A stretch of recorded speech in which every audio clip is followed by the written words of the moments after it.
नमस्कार बंधुरा RRG cooking चैनेले आपनादेर सबाइके स्वागत। आज निये हाजिर हलाम बाड़ीते बेचे जावा भात दिए परोटा रेसिपि निये। तो चलुन शुरू करा जाक।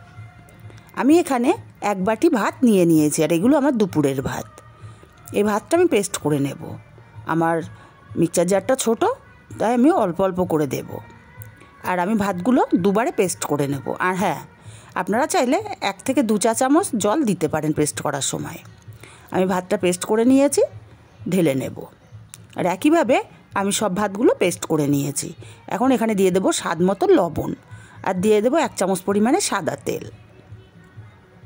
एबार एटा आगे आमी माखिए नेब बा मिशिए नेब।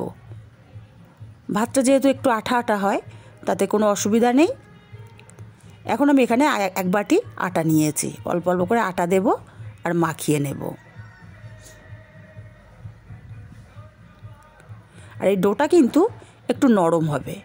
আমরা যেমন পরোটার জন্য আটা বা ময়দা মাখি তেমন নয়, একটু নরম হবে। ঠিক এই রকম একটা নরম ডো আমাদের রেডি করে নিতে হবে। এখন আমি হাতটা পরিষ্কার করে নেব। হাতটা পরিষ্কার করে হাতে একটু তেল মেখে নিয়েছি। এখন এখান থেকে পরোটার মতো আমি নেব কিছুটা করে আর এক একটা লেচি তৈরি করে নেব। আমি একটু বড় করেই করব। একই ভাবে আমি সবগুলো লেচি রেডি করে নেব। আর এই পরোটা কিন্তু খেতে অসাধারণ হয়। একবার হলেও বাড়িতে বানিয়ে দেখবেন। অন্যান্য পরোটার চেয়ে স্বাদে অতুলনীয় হয়। আমি সবগুলো লেচি রেডি করে নিয়েছি আর নিয়ে নিয়েছি চাকি বেলুন। এখন এখানে আমি আটা ছড়িয়ে দিয়ে বেলে নেব। আগে আটাটা দিয়ে ভালো করে কোট করে নিতে হবে চেপে চেপে।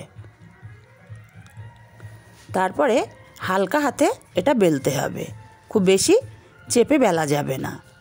যেহেতু এটা নরম, হালকা হাতেই বেলতে হবে। আমি হালকা হাতে বেলে নিচ্ছি। যেমন রুটি পরোটা আমরা করি ঠিক সেই রকমই পাতলা করে আমি বেলে নিচ্ছি। খুবই পাতলা না আবার খুব মোটা না, ঠিক এইভাবে আমি বেলে নেব। আমি এই পরোটাটা তুলে নিচ্ছি। আমি আরও একটা বেলে আপনাদেরকে দেখিয়ে দিচ্ছি।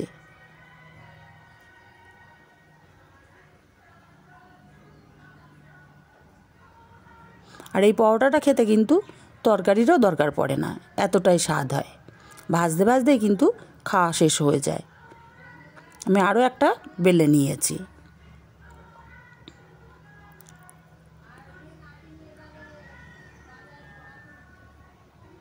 এবার আমি গ্যাসে তাওয়া বসিয়ে গরম করে একটা পরোটা দিয়ে দিলাম। এক পিঠ ভাজা হলে আরেক পিঠ আমি উল্টে দেব। আমি প্রথমেই তেল দেব না, এপিঠ ওপিঠ ভালো করে ভেজে নিয়ে উল্টে পাল্টে তারপরে আমি তেলটা ব্যবহার করব। আর এইভাবে খুন্তি দিয়ে একটু চাপ দিলে পরোটাটা কিন্তু ফুলবে,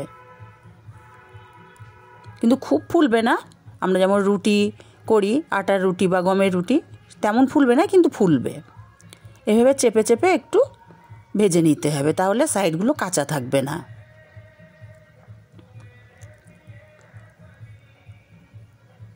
এবার আমি এখানে তেল ব্যবহার করব।